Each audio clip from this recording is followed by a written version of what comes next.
Gente, eu tinha falado que eu ia começar a fazer uma série de lives, né? Onde eu ia compartilhar a minha experiência com essa obra aqui, né? História Eclesiástica de Eusébio de Cesareia. Na verdade, né, a patrística não é composta por um único livro, né? A patrística ela é composta por 44 livros, pelo menos essa versão que eu tenho aqui da editora Paulus, né? E muitas pessoas, depois que eu comecei a falar sobre a patrística aqui no meu Instagram, começaram a me procurar interessadas em saber mais sobre a patrística, por onde começar a estudar a patrística, né? Por onde começar a ler. Então, eu resolvi começar essa série de lives, né? Que eu vou tentar fazer uma por semana, enfim, ainda vou ver como eu vou fazer, para compartilhar com vocês, em primeiro lugar, a minha experiência com a patrística. O que eu descobri na patrística e depois compartilhar com vocês como foi o meu processo, né? De entendimento do que é a patrística, de entender o que os padres da igreja falam, né, de entender a filosofia, a teologia que está contida nessas obras. Então, vamos embora. Bom, eu decidi começar a falar da patrística contando a minha experiência, né, inicial, quando eu ainda era protestante, né, eu não fazia a menor ideia do que era patrística. Quem me conhece há mais tempo sabe que eu era protestante de berço, né, criada numa igreja batista, tinha a Bíblia como a minha única referência de fé, né, minha única referência de cristianismo, e eu só sabia sobre o cristianismo aquilo que estava na Bíblia, né? Eu já tinha lido a Bíblia de Gênesis, Apocalipse, estava super feliz, eu estava super bem resolvida na minha igreja batista, né? Eu já falei sobre isso aqui com vocês. E as coisas começaram a mudar quando um dia, né, o meu marido começou a me fazer perguntas que eu não sabia responder, né, sobre a Bíblia, que era o meu livro de referência. E eu era apaixonada pela Bíblia, eu sou apaixonada pela Bíblia, uma leitora voraz, mas eu nunca tinha parado para pensar sobre a origem, né, da Bíblia. E, mais especificamente, eu nunca tinha parado para pensar sobre a origem do Novo Testamento. Então, quando eu comecei a conversar com o Marcelo sobre a Bíblia, né, quando ele se tornou católico, e ele já tinha começado a estudar a origem da nossa fé, e eu não, ele começou a me fazer perguntas que eu comecei a não saber responder, né? Por exemplo, ele começou a me perguntar quem tinha escrito, né, as cartas, né, os evangelhos do Novo Testamento, quando eles foram escritos, né, o que eu achava que tinha acontecido com a igreja depois que Jesus tinha subido aos céus. E eu comecei a perceber que tinha muita coisa sobre a Bíblia que eu não sabia e tinha acontecimentos. Tinham acontecido coisas após, né, o final de Apocalipse que eu também não sabia, né? O que eu sabia sobre a história do cristianismo era o que a Bíblia nos contava, né, os evangelhos e as cartas dos apóstolos, as cartas neotestamentárias. E depois disso era uma longa escuridão, eu não sabia mais nada, até Lutero, que eu também sabia muito pouco, eu não sabia muita coisa sobre a Reforma Protestante não, tá, gente? Mas eu sabia que no século XVI tinha surgido um monge, né, que tinha aí se revoltado, né, contra as heresias da Santa Igreja Católica e tinha então decidido retomar a igreja primitiva, né, que na minha cabeça continuava se reunindo nas casas desde a época de Jesus até Lutero. Eu acreditava que a Igreja Católica tinha sido fundada por Constantino no século IV, né? Então ela era uma igreja pagã desde a sua fundação. E a igreja primitiva tinha continuado se reunindo, né, nas casas, e toda aquela estrutura eclesiástica que a gente vê da igreja católica a partir do século IV, entre aspas, não tinha nada a ver com a igreja primitiva, tá? Então, só para vocês ficarem aí mais ou menos atinados do que eu vou falar. Tô nervosa, viu, gente? Tô nervosa, mas vamos embora. Só não pode me ver na live que ela pode dizer que eu amo ela, gente, mas eu amo mesmo, é verdade. Bom, vamos lá. Quando eu decidi começar a história da Bíblia, né? Por exemplo, Marcelo perguntou para mim quem tinha escrito os evangelhos do Novo Testamento. E aí ele perguntou para mim quem escreveu. Aí lá vai eu, né? Lucas, Mateus, João e Marcos. Ele perguntou, quem são essas 4 pessoas? Os apóstolos, é claro. Aí ele, os apóstolos, todos eles? Eu, sim. Os apóstolos, né? Quem escreveu todas as outras cartas? Aí eu, Tiago, Pedro, Judas e Paulo. Aí ele, todas as cartas? Eu, todas as cartas. E aí ele vira para mim e fala assim, olha, não sei se você sabe, mas 2 das pessoas que escreveram os evangelhos não foram apóstolos, né? Não foram discípulos diretos de Cristo. E aí foi quando eu tomei o primeiro choque, eu falei assim, meu Deus, como assim não foi? Ele, Priscila, nunca existiu um apóstolo chamado Lucas.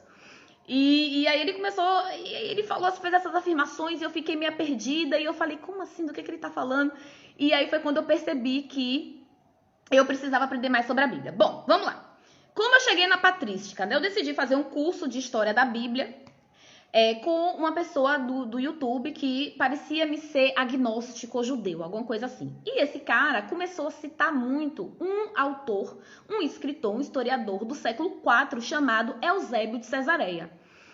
E como eu sou pesquisadora, para quem não me conhece, né, eu sou economista, mas eu sou da área acadêmica, eu sou pesquisadora, hoje eu estou fazendo um doutorado. Então, eu sou professora, né, universitária e tal. Então, eu já estou acostumada com a pesquisa, né, de pesquisar autores primários, livros primários, a fugir mais do secundário e tal. Então, quando ele começou a falar de Eusébio de Cesareia, ele começou a falar muito esse nome, aí eu falei, cara, o segredo está em Eusébio de Cesareia. Eu quero saber quem é esse cara, né? Será que eu vou conseguir alguma coisa dele? Porque, um autor do século IV, né? Tá tão distante. Será que existe, né? Livros? Será que eu encontro esse livro? E aí eu perguntei para Marcelo se ele sabia alguma coisa sobre Eusébio de Cesareia, porque eu estava estudando, né? A origem da Bíblia. E ele virou para mim e falou assim, olha, eu tenho esse livro aqui em casa. Então, porque ele já tinha virado católico, né? E ele já estava estudando, mas eu não sabia. E aí, então, eu descobri lá na minha prateleira, né, esse livrinho verde aqui, que ele já tinha, acho que há quase 2 anos, e eu nunca tinha percebido, reparado nesse livro aqui. E aí eu, pronto, já não queria mais saber de fazer o curso com o rapaz do YouTube, né, que é inclusive historiador. Falei, eu vou, fiquei assim, não acreditei que tinha esse livro em casa. Gente, detalhe, eu não fazia ideia de quem era Eusébio de Cesareia.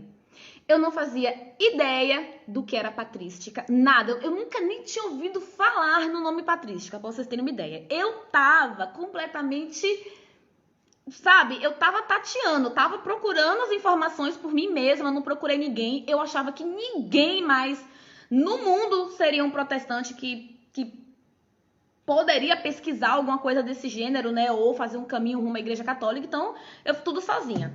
Peguei esse livro aqui e falei, pronto, esse cara aqui explica o Novo Testamento, né? Só que como eu nunca tinha lido nada de Eusébio de Cesareia, o que eu não sabia é que ele não fala só sobre o desenvolvimento do Novo Testamento nos 4 primeiros séculos, porque esse livro aqui, gente, abrange os 4 primeiros séculos da igreja primitiva, tá? Do século I ao século IV. Então, como eu não sabia nada sobre ele, eu não sabia o que eu ia encontrar aqui, porque olha a grossura do menino, né? É grande, tá, gente? Acho que são 8 livros, em 4 livros que tem aqui, mas ele escreveu 8, né? Então é bem grandinho esse livro aqui. Bom, quem é Eusébio, né? Que aí eu fui descobrir quem efetivamente era Eusébio. Eusébio, ele é considerado o pai da história eclesiástica, ele é chamado de pai da história eclesiástica.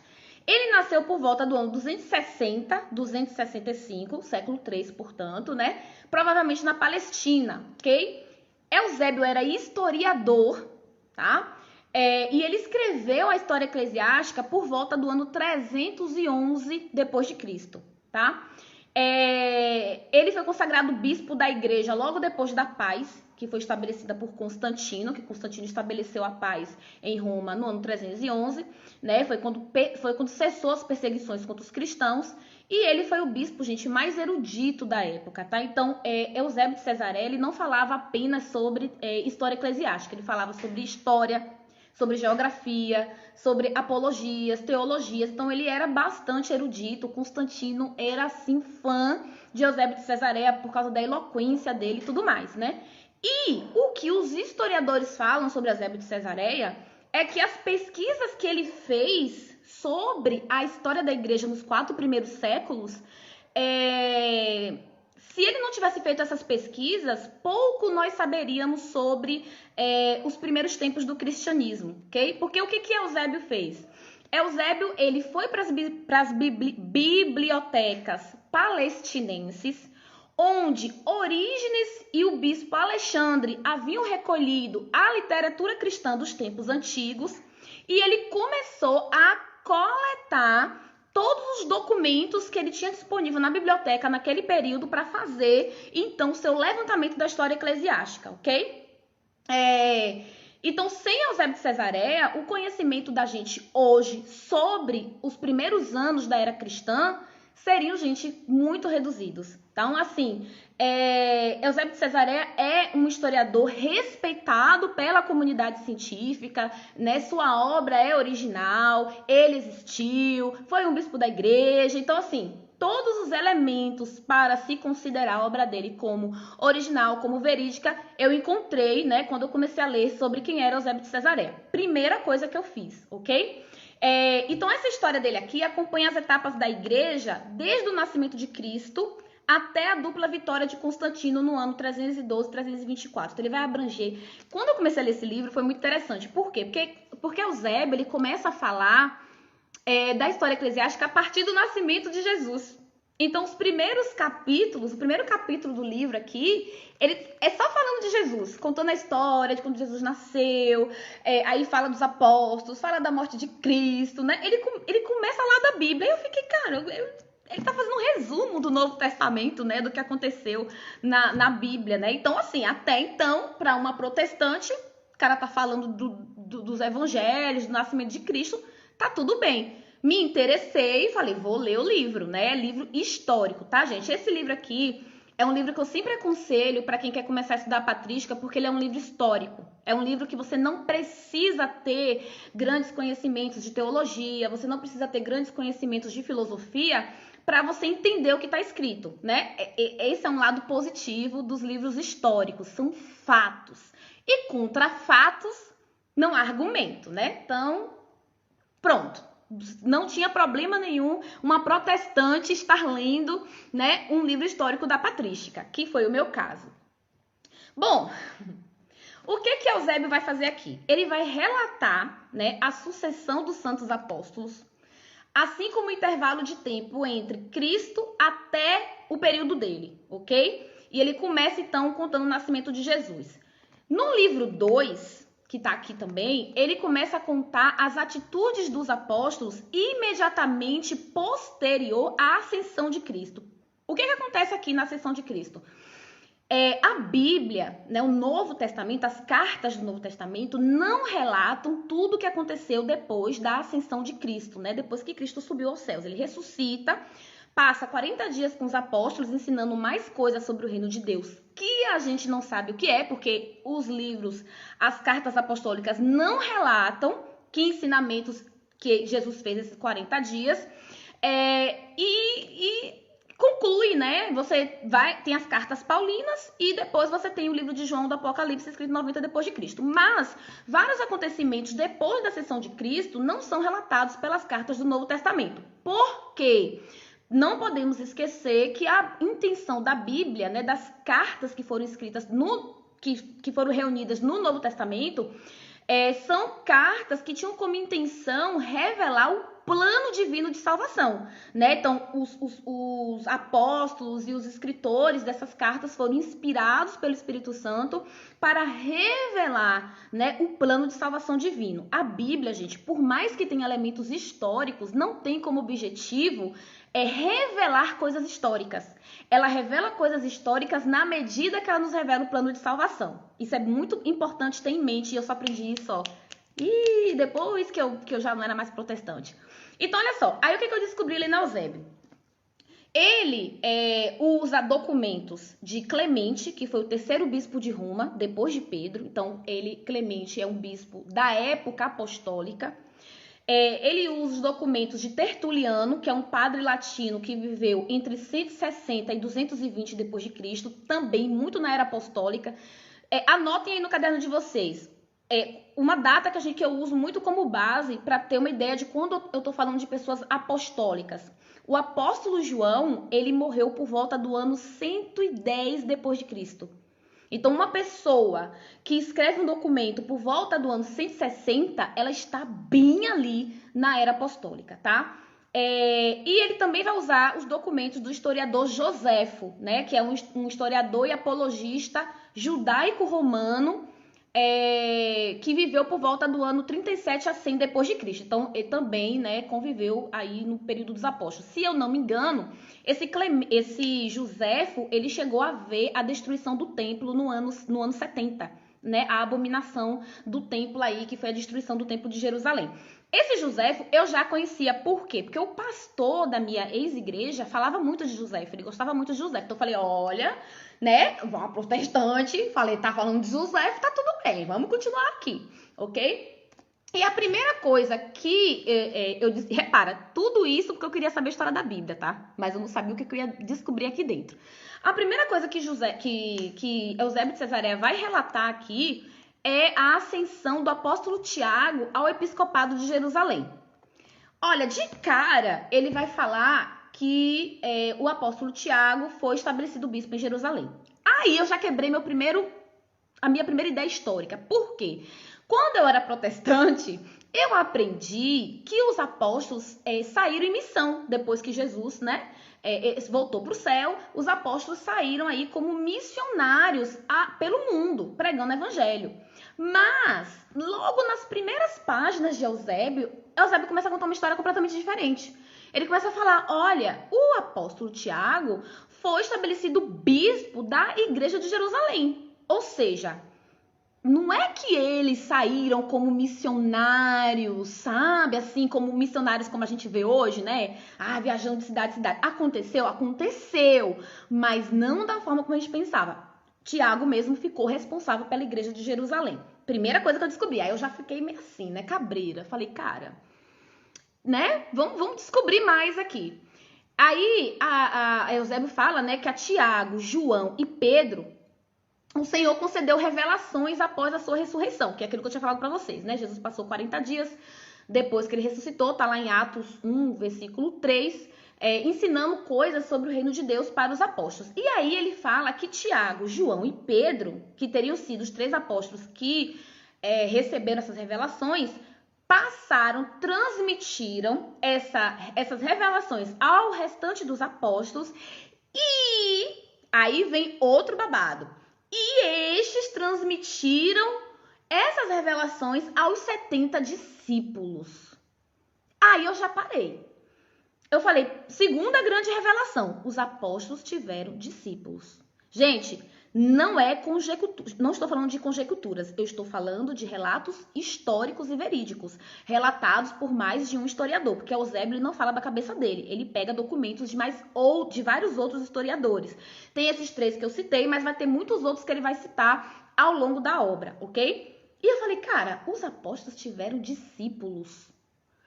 Aí eu já, né, tá.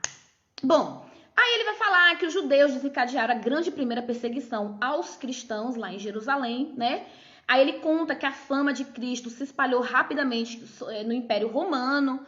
E aí ele faz uma outra afirmação que aí vai quebrar já com uma primeira coisa que eu também acreditava. Reparem, tudo que eu tô falando aqui, gente, tô falando da minha experiência, tá? Eu, Priscila, numa igreja batista independente no interior da Bahia. Não estou dizendo que a forma como eu aprendi as coisas é igual em todas as igrejas evangélicas. Pelo amor de Deus, tá bom? Bom, Eusébio vai falar o seguinte, em todas as cidades e aldeias estabelecia-se grandes igrejas de milhares de homens e fiéis. Eu, na minha cabecinha, na escola bíblica dominical, eu tinha aprendido que a igreja permaneceu se reunindo nas casas durante um longo período. E eu, na minha ignorância, achava, inclusive, que ela continuou. Porque como a igreja católica surge lá em 311, com Constantino, não poderia ser essa igreja primitiva que estava se reunindo naquelas igrejas. Né? Então eu me recusava a aceitar isso, né? Então eu falava, não, continuaram se reunindo nas casas. Mas logo de cara eu descubro em Eusébio que não, que desde o início, assim que a igreja começou a crescer e a ter um número grande de membros, tipo assim, o evangelho foi muito bem aceito rapidamente e rapidamente os fiéis começaram a elevar templos ao Senhor, né? Então começou a estabelecer grandes igrejas, tá? De milhares de homens e fiéis. E quando ele fala de grandes igrejas, ele não está falando de uma igreja invisível. Ele está falando de uma igreja visível, tá? Templos mesmo, materiais de pedra e tal, ok? E aí ele vai contar sobre Herodes, por exemplo. Quem aqui sabe o que aconteceu com Herodes? A Bíblia não conta, né? O que aconteceu com Herodes, que já estava lá na paixão do Senhor, né? E aí ele vai contar que Herodes foi condenado ao exílio perpétuo com sua mulher Herodíades, né? Por causa de seus numerosos crimes. E ele fala que Herodes morre comido por vermes, inclusive, né? E é uma coisa que a Bíblia não relata. Aí ele faz uma outra revelação. Ele fala que Pilatos, né, também lá da paixão de Cristo, acabou se suicidando, ele se matou durante o império do imperador Caio, que depois eu fui descobrir que é o famoso Calígula, né? E eu falei, cara, eu já tinha estudado a história de Calígula, né? E eu falei, meu Deus do céu, velho. E aí pronto, aí eu já comecei a me apaixonar pela história, porque é história, né? Coisas que você fala assim, meu Deus, nem imaginava que essas coisas tinham acontecido. E, de repente, um mundo novo começou a se abrir pra mim, porque eu só tinha a Bíblia até então. Eu não sabia o que tinha acontecido logo depois da ascensão de Cristo, essas coisas históricas que a Bíblia não relata. Então, eu comecei a ficar apaixonada, né? E aí ele vai, inclusive, relatar como o apóstolo Tiago, que tinha sido... que tinha ido para ser bispo da igreja de Jerusalém, ele inclusive vai contar como que Tiago morreu, né? E ele vai contar o martírio de Tiago. Tiago foi jogado de cima do templo pelos judeus, né? Porque Tiago não, se recusava a negar que Cristo era o Salvador, que Cristo tinha ressuscitado e tal. E aí ele relata a morte do outro apóstolo Tiago, que foi decapitado, né? E aí ele conta os detalhes, né? De como que Tiago foi decapitado. E eu achando aquilo o máximo, porque a Bíblia também não dá os detalhes. A gente sabe que Tiago morreu decapitado, mas não sabe os detalhes, ok? Aí sim. Aí ele vai chegar na ascensão do imperador Nero. Vocês já ouviram falar do imperador Nero? A maioria de vocês acho que já, né? Bom, ele vai contar a ascensão do imperador Nero ao poder, né? E as perseguições que Nero deu início contra os cristãos, né? Nero foi, assim, um dos maiores perseguidores dos cristãos na Idade Antiga, logo após ali a ressurreição de Jesus Cristo, certo? E aí, né, foi quando aconteceu meu primeiro ponto de virada, assim, que eu comecei a questionar tudo aquilo que eu achava que eu conhecia sobre o cristianismo. Tertuliano, né? Aí Eusébio tá usando um Tertuliano na sua... o relato de Tertuliano, ele vai falar assim, olha, Tertuliano escreveu o seguinte: foi Nero o primeiro de todos os inimigos de Deus que teve a presunção de matar os apóstolos. Tudo bem. Aí ele fala: foi sobre o reinado de Nero que o apóstolo Paulo foi decapitado em Roma. E ali, igualmente, Pedro foi crucificado. Amiguinhos, vocês querem ver uma pessoa dar pulo dentro do quarto? Fui eu. Por quê? Porque na escola bíblica dominical eu aprendi que Pedro não tinha morrido em Roma. Eu não sei se todo mundo pensava assim. Eu acho que isso é meio loucura. Eu acho que as igrejas reformadas acreditam que Pedro morreu em Roma. Não é possível, porque isso, tipo assim, depois eu fui ver que todo mundo, todos os pais da igreja, ao longo de 800 anos, repetem a mesma coisa, né? Pedro morreu em Roma. E provavelmente ao mesmo tempo que Paulo. E quando eu li aquilo, eu aprendi na escola bíblica dominical que Pedro tinha morrido num lugar chamado Babilônia, que não era Roma, né? A gente se recusava a dizer que Babilônia era Roma. E aí eu comecei, não, Eusébio, você está mentindo, porque a Bíblia fala que Pedro morreu em Roma, ou morreu na Babilônia. Aí vocês começam a perceber como é complicado você ler a Bíblia quando você não tem o conhecimento histórico, né? Quando você não conhece o contexto, quando você não conhece as palavras que são empregadas na Bíblia, o que elas significam, quando você não sabe exatamente o tipo de escrita dos apóstolos, né? Por exemplo, tem apóstolos que têm uma forma de escrever mais romântica, tem outros que são mais alegóricos. Então, assim, tudo isso eu fui descobrindo depois, certo?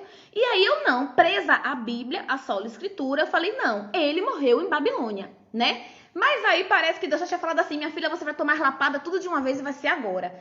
Passei pra frente, outra afirmação, né? Confirmam tal asserção os nomes de Pedro e Paulo até hoje atribuídos aos cemitérios da cidade. Aí pronto, já veio outra afirmação. Os cemitérios da cidade tinham o nome de Pedro e Paulo. E aí eu já bati o pé de novo. Não é!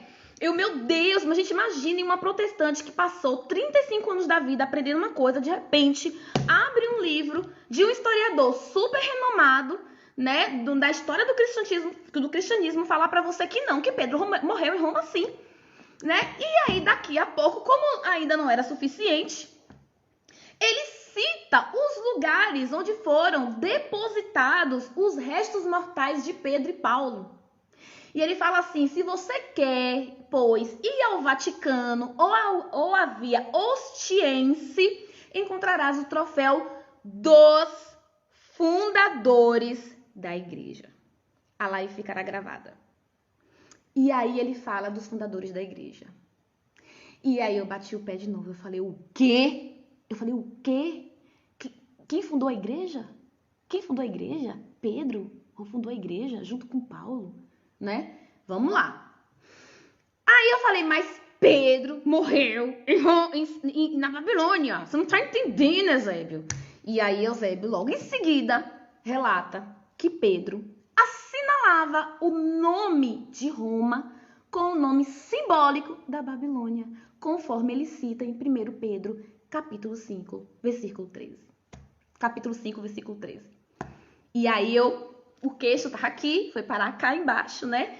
A bunda caiu da cadeira, eu me joguei no chão do quarto e eu falei, né? O nome Babilônia era o nome simbólico que Pedro chamava Roma por causa da prostituição de Roma aos deuses pagãos. E eu não sabia disso porque eu só tinha a Bíblia, né?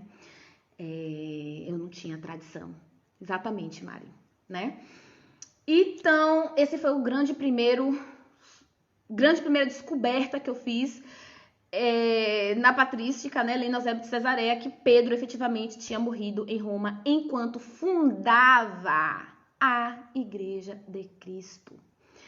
E como se não bastasse, Eusébio de Cesareia vai dizer que o primeiro bispo de Roma, após, né, a morte, o martírio de Pedro e Paulo, tinha sido Lino.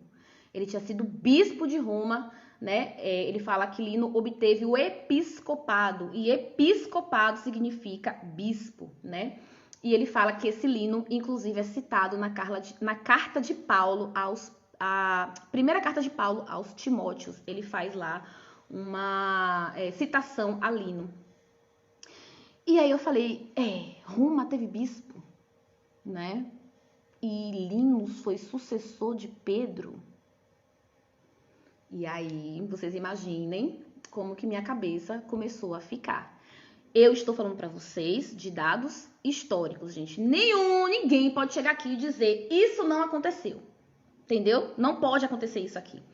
Irineu de Leão, no ano 150, o apóstolo João morreu no ano 110. Irineu de Leão escreve no ano 150, apostólico. Ele vai falar, após ter fundado e edificado a igreja, os apóstolos entregaram a Lino o munus episcopal, gente! Ai, gente, eu não posso lembrar do que eu senti na época que eu li essas coisas, porque a primeira coisa que eu falei assim, da igreja católica não tá mentindo. E por que não tá mentindo? Porque tá registrado. Historicamente, não tem como você dizer que Pedro não fundou da igreja. É porque eu não quero xingar, mas eu xinguei horrores, tá? Eu xinguei horrores lendo esse livro, xinguei Eusébio, horrores também.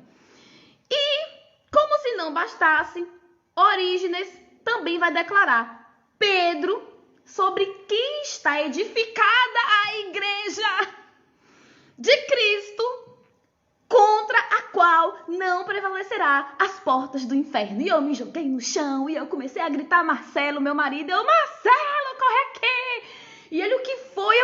Pedro morreu em Roma! Pedro edificou a igreja! Meu Deus, era Pedro! E eu aprendi aprendi, gente, na escola bíblica dominical, que quando Cristo fala assim, você é Pedro, e sobre esta pedra eu edificaria a minha igreja, eu tinha aprendido que quando Jesus fala sobre esta pedra eu edificaria a minha igreja, ele está falando dele mesmo. Porque o professor da EBD falava que Jesus estava se referindo a ele mesmo. E eu bati o pé, Jesus. Aí, de repente, tá aqui a verdadeira interpretação da passagem, né? Feita por um historiador e por outros historiadores e cristãos do período, afirmando que sobre Pedro estava edificada a igreja. E aí eu olhava para a igreja batista e eu olhava para a igreja católica e eu falava, e agora eu tô me ferrando, né? E continuemos, né? Quem tiver dúvida sobre isso, tá lá em Mateus, capítulo 16, versículo 18. Outra coisa, viu, gente? Os pais da igreja têm a característica de fazer todas as confirmações históricas ou teológicas utilizando as sagradas escrituras. Tá? Muita gente fala assim, os pais da igreja são doutrinas de homens, o que importa é a Bíblia. Eu vou chegar lá, mas a primeira coisa que eu quero que vocês entendam é, toda a patrística é construída em cima do entendimento dos pais da igreja das sagradas escrituras, tanto do Velho Testamento como do Novo Testamento, ok? Bom, Pedro morreu em Roma, sobre essa pedra edificar em minha igreja, explicadíssimo, não tinha o que questionar. Aí, outra coisa que eu aprendi na EBD foi que os dons e as promessas que Cristo fez para os apóstolos tinham morrido com os apóstolos. Porque quais são as promessas que Cristo faz para os apóstolos? Entre elas, aquilo que perdoares na terra, aquilo que desligares na terra, será desligado no céu. Aquilo que ligares na terra, será ligado no céu. Uma. Eu acho que essa é a mais importante aí que a gente precisa ter em mente agora. Não, né? Isso não vale mais, porque essa promessa de Cristo foi exclusiva para os apóstolos. E como não havia sucessor apostólico, a gente acreditava no cessacionismo, então essas promessas não valiam mais, ok? Aí eu chego lá em Eusébio de Cesareia e ele fala assim, Lino sucedeu Pedro no munus episcopal de Roma e em seguida ele foi substituído por Anacleto, que teve como sucessor Clemente, que foi o terceiro bispo de Roma, citado por Paulo em Filipenses, capítulo 4, versículo 3. E aí cai por terra o cessacionismo. Gente, isso eu li em uma noite. Vocês não estão entendendo. Eu tô falando pra vocês aqui todas as descobertas que eu fiz em, tipo assim, 1 hora de relógio. 2 horas de relógio. Vocês imaginam como ficou a minha cabeça. Eu já tava me sentindo enganada, traída. Eu já tava questionando Eusébio. Eu tava questionando a Bíblia. Eu já tava questionando todo mundo. Gente, eu já tava lendo no chão.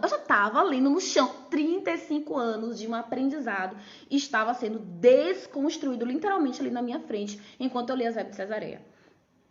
Aí ele continua. Ele começa a dar uma sucessão apostólica. Ele começa a dizer Lino, Anacleto, Clemente, que foi citado por Paulo em Filipenses, Evaristo, Alexandre. Alexandre é o 5º bispo de Roma, sucessor apostólico, no ano 109.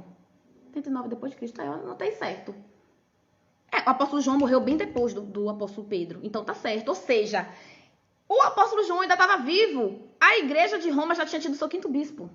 Só pra vocês terem uma ideia, Alexandre. Aí depois teve Xisto e assim vai. A live ficará gravada, gente. Então, olha só. Aí o que Eusébio vai falar? A pregação dos apóstolos ressoava-lhes ainda no ouvido. Ele tá falando dos bispos de Roma, sucessores de Pedro. A pregação dos apóstolos ressoava-lhes ainda no ouvido e tinham diante dos olhos a doutrina que os apóstolos lhes transmitiram. Aí eu vou dizer para vocês, sabe quem escreveu a patrística, meus amores? Principalmente os padres apostólicos, que eu não peguei o livro, é um dos livros da patrística. Esses homens, que muitos, que eu não vou falar aqui, eu não quero me referir a religiões, viram e falam assim, a protestante se converteu porque ficou lendo livro de homens, porque a patrística é livro de homens. Esses homens que foram sucessores dos apóstolos, que tinham guardado viva ainda nos seus ouvidos a pregação apostólica, foram eles que escreveram a patrística. E você tá aí chamando os sucessores dos apóstolos de simples homens. Foram eles que sentaram a bundinha na cadeira para definir quais eram os livros do Novo Testamento que ia estar composto ali na Bíblia pra gente, 2000 anos depois. Os homens que vocês falam, que são simples homens de doutrina de homens, que não foram inspirados pelo Espírito Santo, não. Foi acho que a quinta descoberta que eu fiz em 2 horas de relógio. A grande mentira que eu aprendi durante 35 anos da minha vida. Bom, eu fico emocionada, tá, gente? Já vou voltar, vou me recompor. Para vocês terem uma ideia do que eu tô falando, Clemente de Alexandria, Clemente de Alexandria foi o 3º bispo de Roma. Ele está na patrística, tá? Ele é um dos padres apostólicos. Peraí que eu vou pegar o livro, não saio não, peraí.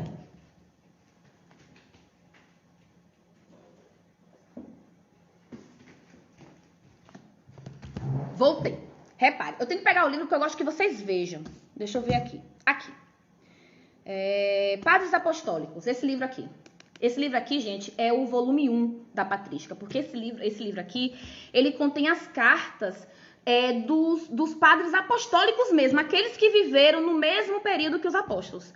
Ou que sucederam os apóstolos, imediatamente os apóstolos. Ok? É esses aqui. Clemente, que é o 3º bispo de Roma, Clemente Romano.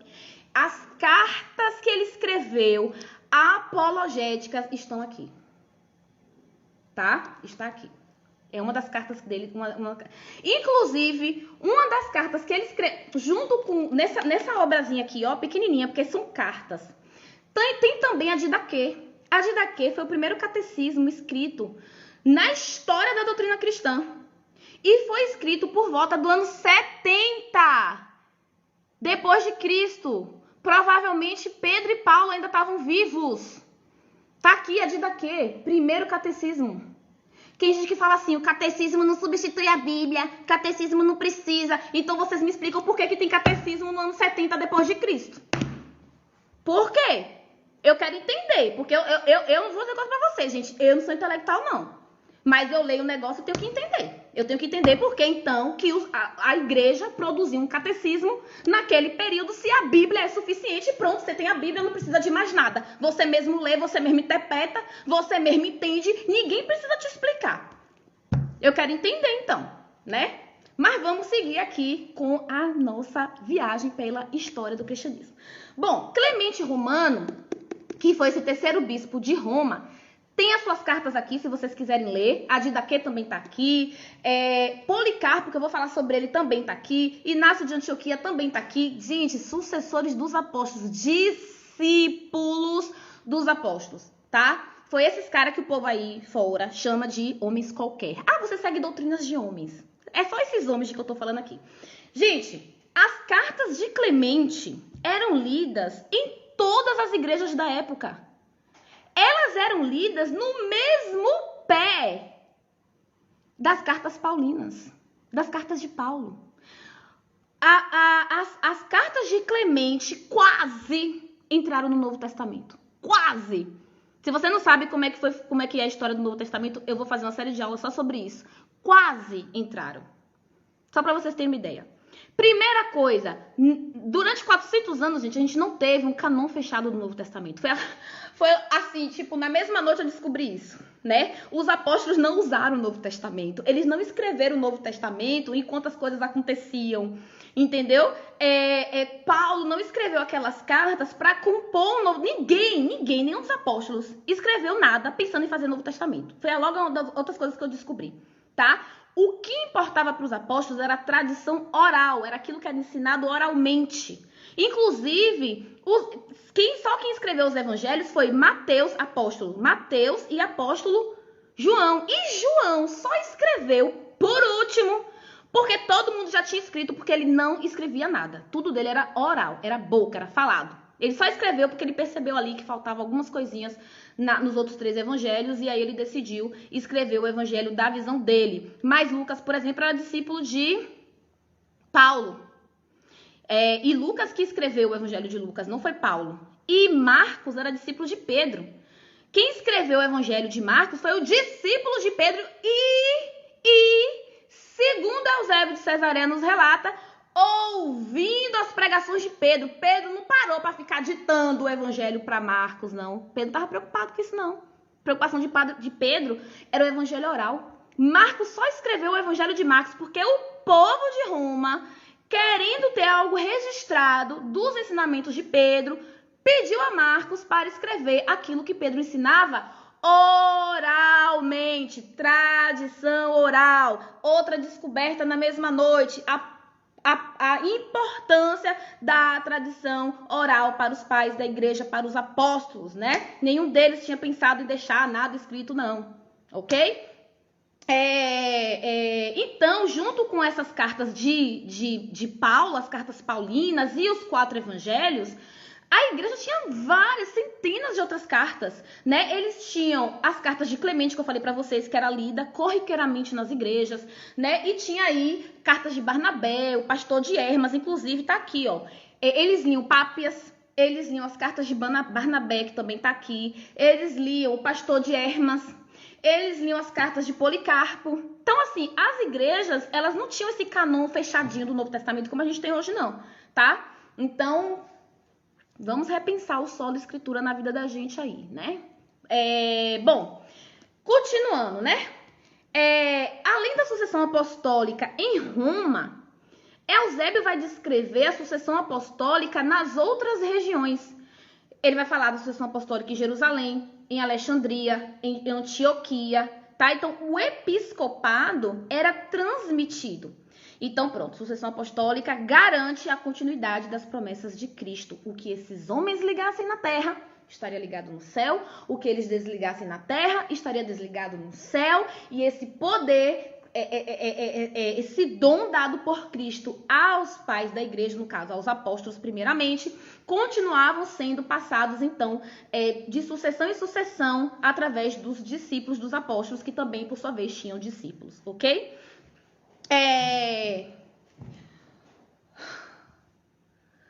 Em 180 depois de Cristo, gente, Irineu ele narra essa sucessão apostólica também. E ele vai fazer isso muito antes de Constantino. Constantino se tornou imperador por volta do ano 300 e pouco. E a igreja já está relatando a evolução de uma igreja que não era só invisível, ou seja, só composta por o corpo místico de Cristo. Os relatos do desenvolvimento de uma igreja visível. E o que é uma igreja visível? É uma igreja que tem templo, é uma igreja que tem hierarquia, é uma igreja que tem sacerdote, é uma igreja que tem clero. É isso que eu descubro em Eusébio de Cesareia. A gente vai ver as semelhanças, né? Para tirar as últimas dúvidas sobre se essa igreja era católica ou não. E a igreja é chamada de católica. Ah, católica era universal. Significava universal, mas era o nome da igreja instituição também, tá, meus amores? Não tem outra. Era o nome da instituição. Igreja Católica. Ok? Bom, e outra coisa que me chamou a atenção foi que, tudo bem, Roma tinha bispo, mas Alexandria também tinha, Antioquia também tinha, Jerusalém também tinha. Entretanto, você percebe muito claramente que todos os pais da igreja, inclusive Eusébio de Cesareia, dá uma atenção especial à igreja de Roma. Todas as decisões que eram tomadas passavam pela igreja de Roma, sabe?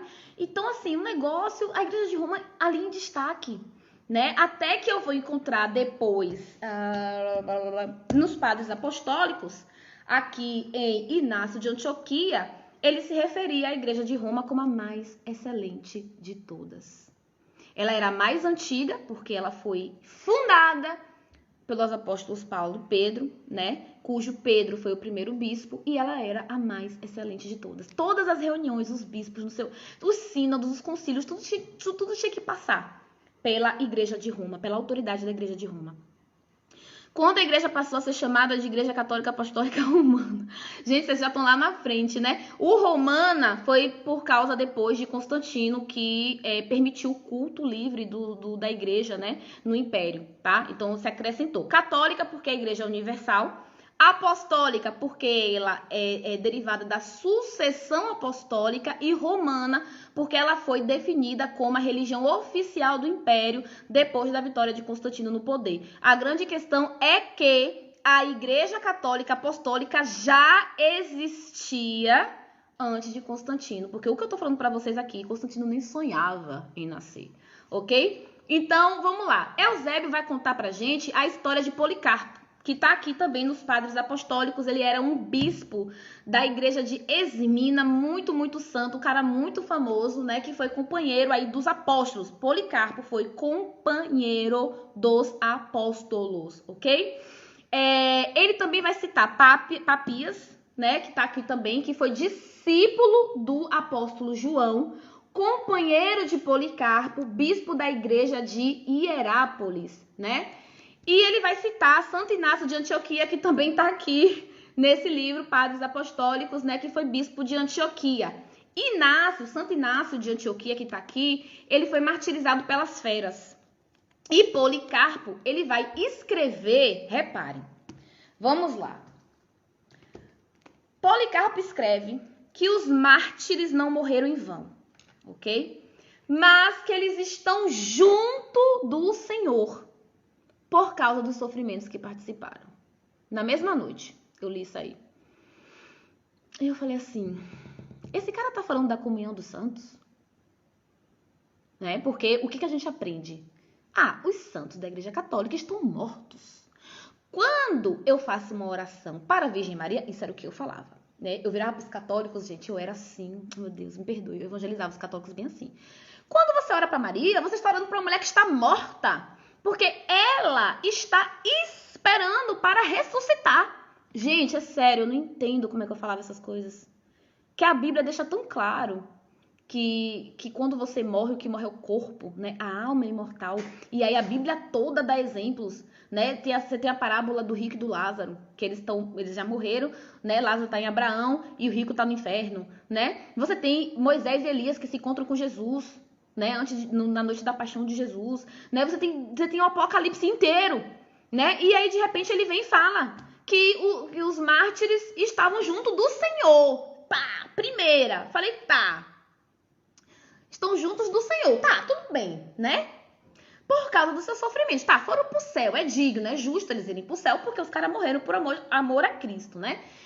E aí o Eusébio começa a contar a história do martírio de Policarpo. Então ele vai dizer que Policarpo, que era discípulo dos apóstolos, né? Que era famoso pela sua santidade, né? Ele foi preso e aí o imperador leva ele lá pra... Ai, gente, como é o nome daquele lugar que a galera morria? Esqueci o nome. Pra aquele ambiente lá que todo mundo ia assistir. E aí eles amarraram Policarpo e eles tentaram queimar Policarpo, né? Tocar fogo no corpo de Policarpo. Aí ele conta um fato que aconteceu, que é relatado pela tradição da igreja. Ou seja, pessoas, né, escreveram e relataram aquilo. Que quando Policarpo foi ser morto, fez a fogueira que era para ter queimado Policarpo, fez uma abóbada.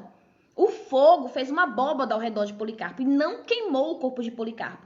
E as pessoas começaram a ficar... No Coliseu, isso, Alexandre, obrigado. E as pessoas começaram a ficar impressionadas com o que estava acontecendo. Aí o imperador mandou que o carrasco atirasse uma lança em Policarpo para ele morrer. E aí Eusébio conta que quando o carrasco joga a lança e a lança passa, né, passa o corpo de Policarpo, o sangue de Policarpo jorrou de tal forma, foi tanto sangue que jorrou que apagou o fogo da fogueira. Olha só essa história de martírio, né? E aí, meus amigos, ele vai relatar uma tradição da igreja, que aí eu tive que falar, minha vida não vai ser mais a mesma, não. Olha o que ele vai dizer. A igreja de Esmina, de quem Policarpo era bispo, vai escrever uma carta relatando o martírio de Policarpo. Ele vai falar assim: os soldados romanos, depois que Policarpo morre, né, cuidavam para que nem mesmo o cadáver fosse recolhido pela igreja, para a igreja não pegar o corpo de Policarpo. Apesar de muitos terem desejado possuir o corpo de Policarpo e ter uma porção das suas relíquias. Aí eu pergunto para vocês, para que a igreja queria o corpo de Policarpo? Para que queria relíquia de Policarpo? E aí a igreja continua. Os romanos tinham medo que o povo começasse a adorar o corpo de Policarpo. Mas eles ignoravam. Gente, não sei o que eu tô falando, não.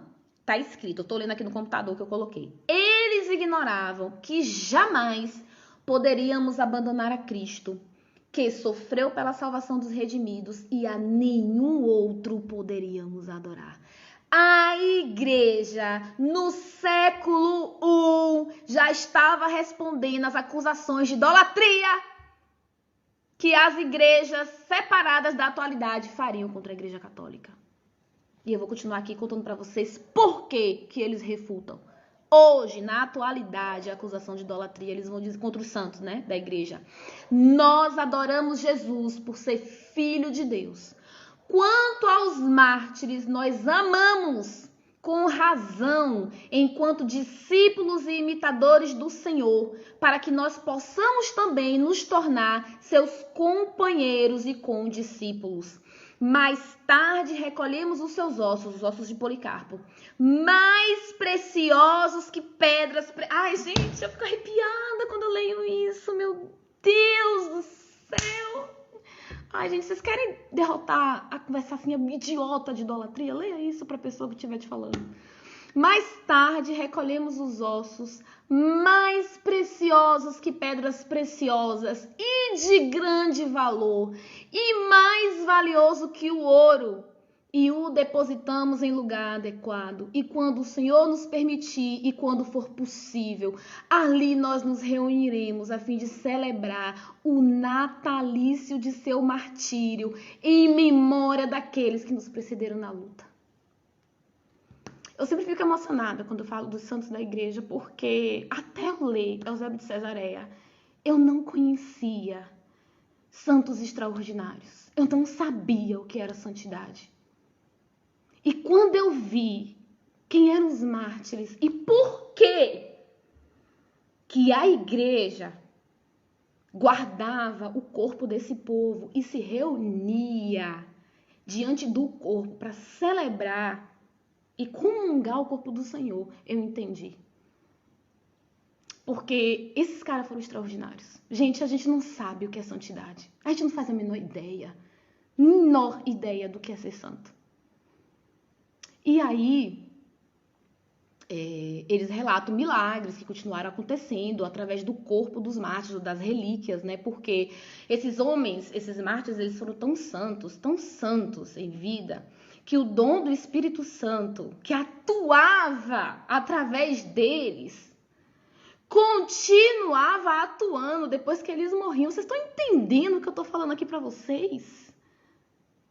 Policarpo continua fazendo milagre depois de morto. Não é Policarpo que está fazendo milagre, obviamente. O Espírito Santo que habita no corpo desse homem continua fazendo milagre. É dessa santidade que eu nunca tinha ouvido falar que eu vou começar a conhecer na patrística. E eu vou me apaixonar por essa santidade, por esse santo. E aí Eusébio começa a relatar uma série de martírios. E, gente, vocês precisam ler, porque eu chorei. Por isso que eu tô emocionada. Porque, assim, quando você começa a ler a história dos mártires, você chora. Porque o que esses homens sofreram por amor... Voltou. O que esses homens sofreram por amor a Cristo, sinceramente, eu nunca tinha ouvido falar. Eu não achava que era possível. Vocês estão vendo aí, né? Voltou? Bom... eu não vou falar da história de todos os mártires, porque não daria tempo, né? Mas eu vou continuar aqui com uma outra história que eu acho muito importante falar, porque vai dar um bom entendimento da veneração dos santos que a igreja naquele período já praticava. E ele conta a história de Potamiena, né? Que era uma virgem. Aí eu descobri, gente, o celibato, né? Porque existe uma conversa de que os padres, né, e as freiras não se casam por causa do que a igreja que impõe, né, a igreja católica que impõe. Cara, numa noite eu descobri que o celibato era praticado livremente pelos cristãos. Eles escolhiam o celibato. E tem uma virgem chamada Potamiena. que ela vai ser martirizada, né? Ela é cristã, ela tinha se dedicado a sua virgindade a Cristo, era celibatária. E uma das coisas que os soldados romanos faziam era tentar estrupar as mulheres virgens, as cristãs que eram virgens, né? Antes de matá-las. E ela lutou bravamente para não ser estuprada e, por fim, ela conseguiu não ser estrupada e ela foi consumida pelo fogo. Ela foi morta queimada. E ela tinha um companheiro, que eu esqueci o nome dele agora, que estava com ela durante todo esse processo, né? Um rapaz. E ela o tempo todo incentivando esse rapaz, não desista, não negue a Cristo, porque eles tentavam fazer com que essas pessoas, que os cristãos negassem a Cristo e adorassem os deuses romanos. Não negue a Cristo, não desista do martírio. E aí ela vai falar uma coisa. Ela vai dizer, eu vou morrer. Pensa se você é capaz de fazer isso. Quando eu estiver junto do Senhor, eu vou reclamar você. Quando eu estiver junto do Senhor, eu vou reclamar a sua vida. O que é isso, se não é intercessão? Eu vou ficar emocionada várias vezes aqui, tá? Gente, me perdoe. Porque eu chorei na noite que eu li essas coisas. Porque eu me senti tão idiota. Eu me senti tão idiota pelas coisas que eu falei. Ai, como a gente é bobo. Bom, a intercessão dos santos tá aí. Pela boca dos mártires. Você quer dizer que a intercessão dos santos é heresia? Chame os mártires de hereges. Chame os apóstolos de hereges. Chame os discípulos dos apóstolos de hereges. Eu pouco me importo com a sua teologia. Eu me importo com o que eles falaram. Porque se tem alguém que foi cristão primitivo e que viveu e que morreu por Cristo, foram eles. E se eles estão dizendo na boca da morte que eles vão orar por mim e por você, quem sou eu para dizer que isso é mentira? Dane-se a sua teologia. Mas vamos lá. Ai, desabafo de ex-protestante. Bom, Dionísio vira e fala assim, nossos santos mártires, Dionísio no ano 200. Agora sentados ao lado de Cristo, quem fala que os santos da igreja estão mortos são mentirosos. Mentirosos, porque os pais da igreja nunca nos ensinaram isso. Não era assim que a igreja primitiva acreditava. Os mártires santos estão sentados ao lado de Cristo, são partícipes do seu reino, julgam com ele e com ele proferem a sentença. E se você não acredita nisso, leia Apocalipse capítulo 20, versículo 4. Tá lá. A testemunha, os mártires que foram decapitados por amor de Cristo, que estão na presença do Senhor, governando com ele. E eu nunca tinha reparado nisso. Eu li a Bíblia de Gênesis e Apocalipse e eu nunca tinha visto isso.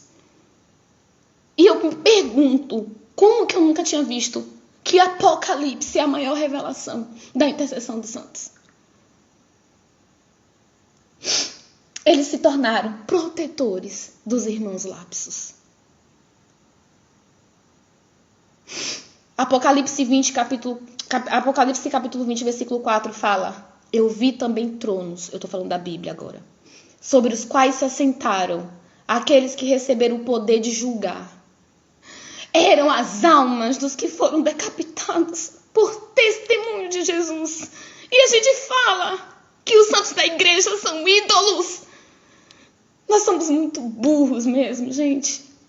Ai, meu Deus, quanta ignorância. Eu me senti tão mal quando eu li todas essas coisas e parecia realmente que estavam caindo escamas dos meus olhos. Porque eu não entendo o tamanho desse tamanha escuridão que reinava sobre a minha mente, que eu não era capaz de ver o óbvio. E tantos protestantes não são capazes de ver o óbvio. E a gente comete tanta heresia por causa disso, né? Bom, mais pra frente, Eusébio vai falar o seguinte: sabemos que foram pintados, preservados, ícones em cores dos apóstolos Pedro e Paulo e do próprio Cristo. Citação ao uso de imagens dos santos da igreja, que não eram deuses, como vocês já perceberam, né? Mas eram pessoas que foram extremamente santas, como a gente nunca poderá imaginar. demonstrando a todos a veneração que os homens de outrora e os atuais, quem tá falando isso é Eusébio, no ano 311, gente, não sei o que tô falando, Eusébio tá falando que os ícones pintados de Pedro, Paulo, do próprio Cristo, mostram a todos a veneração que os homens de antigamente e os atuais dedicavam aos homens santos, porque eles eram amados de Deus. Não porque eles são deuses, não porque eles são mediadores, mas porque eles são amados de Deus. Porque eles morreram de uma forma que você, que acha que é o santão e que fica falando que não existe, que todo mundo é santo, mentira! É mentira! Tem grau de santidade, sim. E eu descobri isso lendo a vida dos mártires, porque eu não sou capaz de fazer o que Blandina fez. Eu não sou capaz de fazer o que Potamiena fez. Eu não era capaz de fazer o que eles fizeram. Eu não sou santa como eles. Você não é santo como eles. Baixa a bolinha, todo mundo aqui. Não existe esse negócio de, todo mundo é santo. Uma ova. Eu tô longe de ser santa, como esse povo foi. Leiam, estudem a vida dos mártires. E vocês vão entender do que eu tô falando. Então, os homens já eram venerados. Os santos eram venerados, não adorados. Existe uma diferença muito grande entre adoração e veneração. Venerar é honrar, tá? A igreja fazia festas, fazia celebrações na data do martírio de cada santo para celebrar o amor de Cristo e o amor que essas pessoas extraordinárias tiveram por Cristo em terra e para recorrer à intercessão deles, porque eles estão na glória, ao lado de Deus, clamando, julgando, junto do Senhor, o povo aqui na terra. Está em Apocalipse 20. Bom, semelhanças com a Igreja Católica Apostólica Romana, que eu encontrei lendo Eusébio de Cesareia. Primeiro, Eusébio relata as primeiras liturgias cristãs da época, ok? E como é que eram essas liturgias? Estou falando de era apostólica. Nas reuniões, os fiéis cantavam salmos e todos escutavam em silêncio o salmo, recitando somente as últimas palavras do salmo. Alguém me diz qual é a igreja que em todas as reuniões cita os salmos, canta os salmos, e depois a assembleia só participa no verso? Eu não conheço nenhuma outra além da Igreja Católica Apostólica Romana, né? E a Igreja Primitiva fazia dessa forma. Outra coisa, né? A igreja realizava sínodos e assembleias de bispos para tratar de assuntos que surgiam, né, ao longo da história, e todos de comum acordo, o sínodo publicava de comum acordo como a igreja deveria tratar as questões em todos os lugares igualmente. A atitude da igreja era igual em qualquer lugar da terra.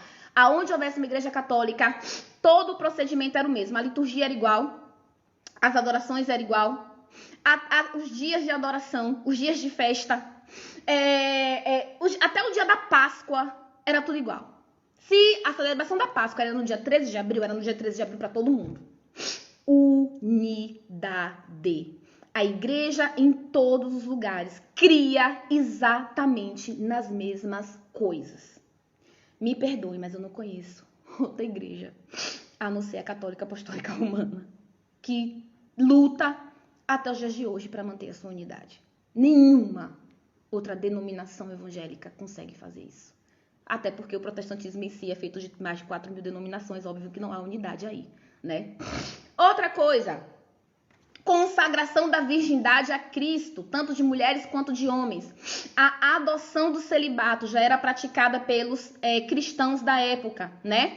Então, qual é a única igreja que ainda tem as consagrações de virgindade a Cristo, né? E os sacerdotes são celibatários, não porque a igreja assim determinou, mas porque assim se estabeleceu entre os próprios cristãos desde o início da era apostólica. Igreja Apostólica Romana, gente, não existe outra igreja cristã que faça a mesma coisa. Eu não conheço. Eu nunca vi consagração de virgindade numa igreja batista, né? Outra coisa, os bispos eram eleitos após eleição, né? Ao estarem reunidos todos os irmãos para a eleição de quem devia assumir o episcopado. Entre os discípulos dos bispos, né, quando ia haver a sucessão apostólica, reunia-se então os discípulos, né, daquele bispo, e se fazia a eleição de quem iria substituir o bispo daquele período que ia sair, né, ou que morreu, ou que enfim. Eu não conheço nenhum outro lugar em que isso aconteça, a não ser na Santa Igreja Católica Apostólica Romana até os dias de hoje. Uma pessoa, já tô terminando, tá, gente? Uma pessoa só se tornava sacerdote depois que o bispo, ou seja, para virar padre, tá? A pessoa só podia virar padre ou sacerdote da igreja depois que o bispo impunha as mãos. Não se podia ordenar ninguém ao sacerdócio se não fosse pelo bispo. Eu tô querendo procurar uma igreja aí que não seja católica que faça isso, né? Até tem, né? Eu acho que a anglicana faz isso aí, mas não existe sucessão apostólica, né? Porque não se esqueça, os bispos são sucessores apostólicos. Então, na Igreja Católica Apostólica Romana, os bispos são sucessores de algum dos apóstolos. Só você perguntar, bispo, só é sucessor de qual apóstolo? Ele vai saber dizer aí pra você sobre qual sucessão ele foi estabelecido bispo. Isso só existe na Igreja Católica, tá? Uma pessoa já falei do bispo. A existência de exorcistas. Ao contrário do que muitos fazem por aí, onde qualquer um é sacerdote, logo, portanto, qualquer um pode expulsar demônios, né? Qualquer um pode fazer essas coisas. Desde aquele período da igreja primitiva, existia a existência de exorcistas, né? O exorcismo não era feito por qualquer cristão, mas por pessoas preparadas e designadas para tal. Qual é a igreja que até hoje mantém, né, os exorcistas, que só pode fazer exorcismo através do exorcista, a única pessoa autorizada para tal? A Santa Igreja Católica Apostólica Romana, né? Citação de confissão e penitência, né? Eusébio conta um tal de Filipe que, ao pedir para participar da celebração da Páscoa, ele não podia participar até que ele se confessasse e pagasse a sua penitência. Sacramento da confissão, amiguinhos. Na igreja primitiva, temos, né? Qual é a única igreja, gente, que tem confissão e penitência? Até os dias de hoje, né? A Igreja Católica Apostólica Romana. Terminando, as últimas afirmações aqui. A Eucaristia era ministrada aos doentes no leito de morte, né? Quem é que faz isso até hoje? Igreja Católica. Havia uma escola catequética da fé sagrada. Uma referência explícita ao Santo Magistério, tá? A igreja sempre teve uma escola catequética.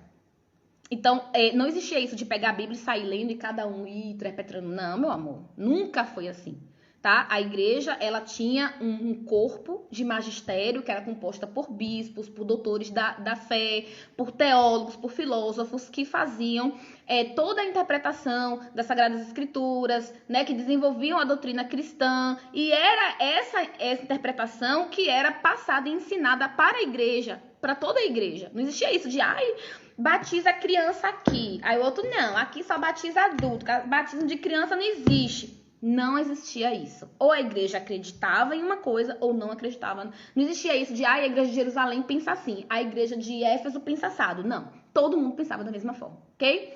Porque existia um magistério da igreja, como existe até hoje na Santa Igreja Católica.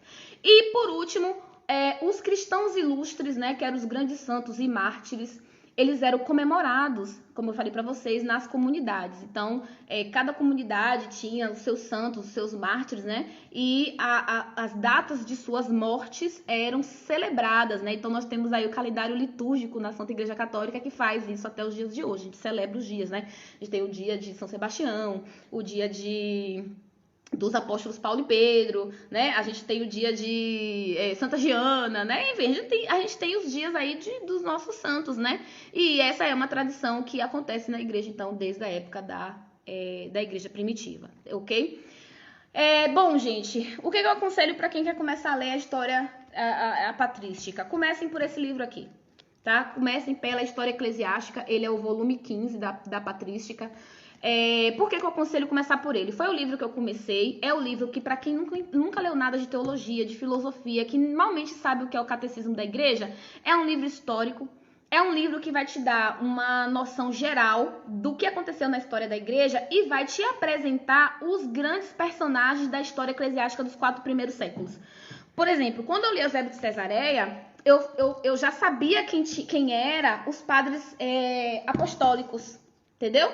Quando eu peguei os padres apostólicos para ler, eu já sabia quem era Clemente Romano, já sabia que ele tinha sido o 3º bispo, já sabia quem era Inácio, como é que ele tinha morrido, já sabia quem era Policarpo. Então foi muito importante eu ter lido primeiro Eusébio de Cesareia.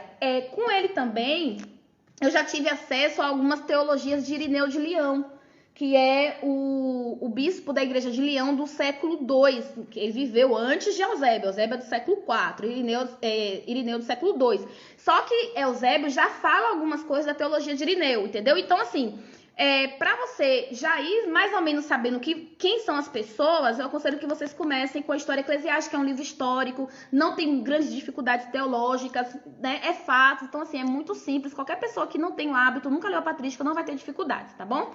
Bom, depois de Eusébio de Cesareia, aí sim eu recomendo que vocês partam para Padres Apostólicos, que esse sim é o livro 1, tá? Que esse que reúne as cartas dos pais sucessores dos apóstolos, imediatamente sucessores.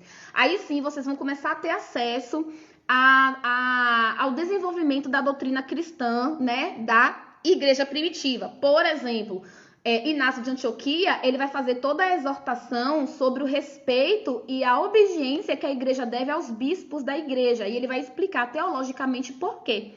Como você já leu Eusébio de Cesareia, né, que a igreja era constituída por bispos, então já vai ficar mais fácil de você entender aqui o que eles vão escrever, tá? Depois de Padres Apologistas, que é o volume 1, vocês podem ler Justino de Roma, que é o volume 3. Justino de Roma também é citado por Eusébio de Cesareia, né? E ele escreve 2 apologias ao imperador Adriano, se eu não me engano, defendendo a fé católica, né? É a fé católica, tá, gente? Não tem outra fé.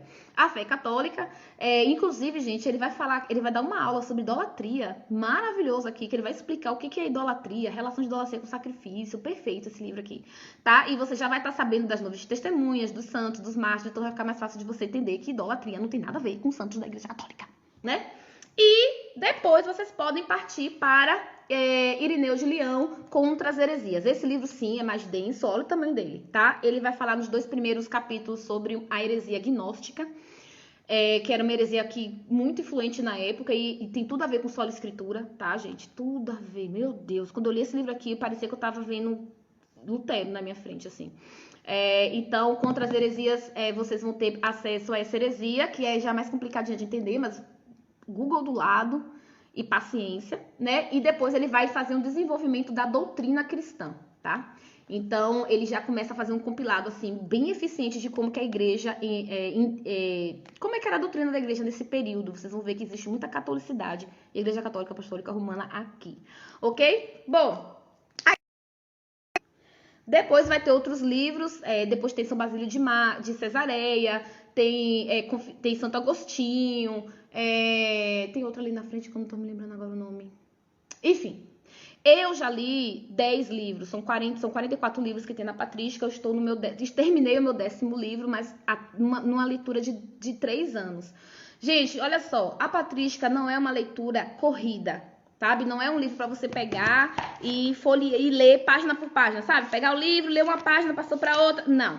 A patrística é um livro são livros de estudo. É um livro que vocês vão sentar para estudar, porque vocês vão ter acesso a uma série de conceitos filosóficos que vocês não conhecem, tá? E vocês vão perceber, como eu percebi, que toda a base da teologia é a filosofia. Então, eles falam muito de Platão, falam de Aristóteles, falam de Sócrates. Então, você precisa sentar para ler a patrística com o Google do seu lado. Porque, assim, falou de uma referência histórica que você não conhece, vai para a leitura, vai para o Google. Falou de algum conceito filosófico que você não conhece, vai para o Google. Sabe? Falou de um nome de alguém, de alguma referência que você não conhece, e vai para o Google. É assim que funciona estudar a patrística. Ok? A patrística não são livros para você ler, né? Esses dias uma pessoa mandou para mim uma mensagem no direct falando que tinha comprado Padres Apostólicos para ler e não estava entendendo nada do que estava lendo. E a primeira pergunta que eu fiz foi: você está lendo de forma corrida ou você está estudando? Aí ele falou, eu tô lendo de forma corrida. Eu falei, por isso que você não tá entendendo, né? A Patrística é um livro para estudo, são livros para estudo, ok? Se você precisa fazer correlações, por exemplo, esse ano provavelmente não vou ler mais nada da Patrística, porque agora eu estou fazendo uma série de correlações entre os pais da igreja, o que é que todos eles falaram em comum sobre a mesma coisa, entendeu? Então é isso, a Patrística é um estudo para a vida inteira, né? Eu tenho consciência disso, porque eu tô no 10º livro, faltam 33. E eu demorei 3 anos para ler 10 livros, então faço umas contas de quantos anos eu vou levar para ler todo o resto, né? Se eu for realmente fazer como eu tô fazendo hoje, que é estudar. Porque não compensa você pegar a Patrística, você não vai gostar se você for tentar ler corrido, você não vai entender nada e você vai acabar desistindo, tá? E é isso, gente. Eu acho que eu tinha para falar para vocês dessa primeira experiência que eu tive. Quando o segundo livro que eu li foi Irineu de Leão, mas nesse livro aqui eu já estava no processo de transição. Quando eu li Eusébio foi o processo que eu ainda era protestante e que eu viro e falo, meu Deus, eu vou ter que virar católica, e agora? O que é que eu vou fazer da minha vida? Jesus amado, eu tô lascada, minha mãe vai me matar, não existe nenhum protestante no mundo que vire católico, eu não fazia a menor ideia que existia milhares de protestantes que estão estudando a origem da fé e que estão retornando para a Santa Igreja Católica por causa disso, eu não fazia ideia. Então assim, eu fiz o processo todo sozinha, sabe? Marcelo me ajudou muito, meu marido, porque acabou que eu acabei começando a recorrer a ele já estava mais escolado, estudando a fé da igreja. E isso, o Alexandre tá falando, pela regra de 3 dá quase 10 anos para ler o restante. Exatamente, Alexandre. Então, Patrística realmente são obras para você ler com muita paciência e com muita disposição. Eu aconselho que vocês tenham algum conhecimento de catecismo, sabe? Fica um pouquinho mais fácil. Eu não tinha. Por isso que talvez eu tenha demorado tanto, porque eu não sabia nada sobre o catecismo da igreja, tá? Então, se vocês já tiverem algum conhecimento de catecismo, já vai dar uma ajuda. Qual foi o primeiro pai da igreja que citou o livro de Macabeus? O primeiro que eu li foi Eusébio de Cesareia. Ele cita aqui Macabeus, mas não é, ele cita alguém que citou.